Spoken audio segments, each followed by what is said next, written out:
spending are in, and they're big. Online sales up 30% yesterday compared to the same day a year ago. Joining us now is Paul Oster. He's the owner of Better Qualified. Now, that is a credit repair company. Paul, welcome to the program. Thanks for having me. You're a viewer, aren't you? I am. So you know what to expect? I do. Okay, this is combat That's why I'm sweating. Okay. I put it to you. You do credit repair for individuals and for companies. Yes. It's in your interest for people to go deep into debt and to need credit repair. You are cheering on this consumer society. You are cheering on Black Friday selling and buying when people can't afford to buy, aren't you? No, we're actually dealing with the aftermath. Yeah, so we don't cheer people on. But you want that aftermath. No, we don't. The reason why I'm on the show and the reason why I recently spoke down in Washington, D.C. at a government affairs conference is to change the system. What system? The credit bureaus and the credit reporting system. Wait wrong with it?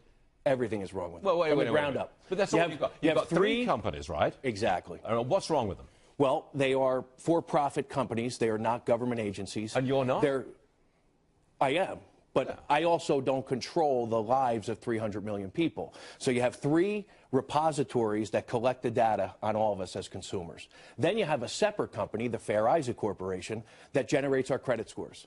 The government consistently tries to put their thumb on monopolies in this country, but yet they overlook the one company, there's only one, that generates the credit scores for 300 million people. All right. Why is that? Okay, if you think it's fixed, that it's a monopoly and the government's got its thumb on it, what system would you put in place? Real fast. I would probably follow the guidelines of the Consumer Financial Protection Bureau. And what they're doing is they're going to try and come up with a better system. I'm the first person to agree that we need a tool to measure 300 million people. And right now, it's credit scores and credit bureau. Okay, if you had a better system to measure the credit worthiness of 300 million Americans, if you had the kind of system that you want, would it show those 300 million Americans are in better shape credit-wise or worse shape credit-wise? What do you think? I think it would show that they're in better shape than they actually are, because everyone was stricken with the downturn of the markets and the housing debacle that we all face. So when someone has a 130-day late payment and it costs them 30 points in their credit score, but yet they've paid their bills on time for the past 20 years, to me, that's a flawed system. It's interesting. How much do you charge to rectify somebody's bad credit? That depends upon the amount of work that has to be done. There's not a fixed price in place. So Stuart Varney comes to you, and I've got average cost is $800. $800. That's right. So if I've got a lousy credit score, that would be, say, 500. That's a pretty bad score, isn't it? That's a bad score. I pay you $800, and you get me a score of 700? Well, there are no guarantees, Stuart. Okay. But I've got to pay you the money. You do have to. That's a guarantee. How would you get me from 500 to 700 on my credit score? How would you do that? How much time do we have? there are a number. Now or in my life? We have a 6-month program that we put clients through. What do you do? Okay, real fast. What do you do? Well, we do a credit analysis and we figure out what information is on the report that's causing you pain. The latest research actually shows... Okay. Do you then go to the credit reporting company and say, hey, Stuart Varney, he's not such a bad guy. Ease up in that area. He will pay that bill. What we do is... He'll pay a certain amount on that bill. Well, what we say to the credit bureaus is if you wish to continue to report that information, you have to verify and validate it. You have to make it accurate and timely.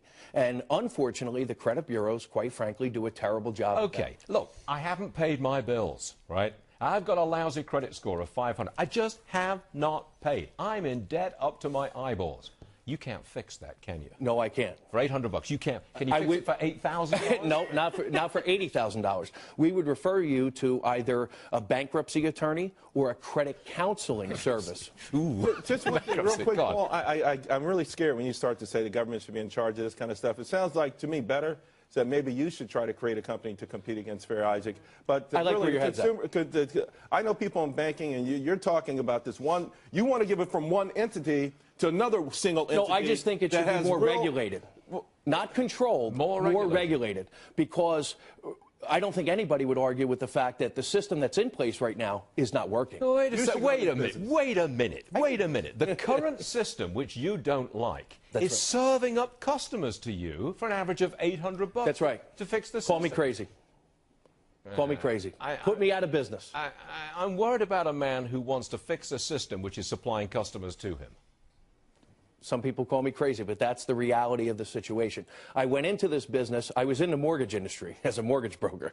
And I went into the credit repair organization. Oh, mortgage broker. Right. Oh, well. But at the end of the day, I truly went into the industry to change the system, not to take money from clients. But fortunately, over the past 7 years, we've helped lots of people fight the system. You know, I'm just bleeding right here, man. Yeah, are you a bleeding heart liberal, Stuart? Actually, that's not what I've seen. No, you watch the show.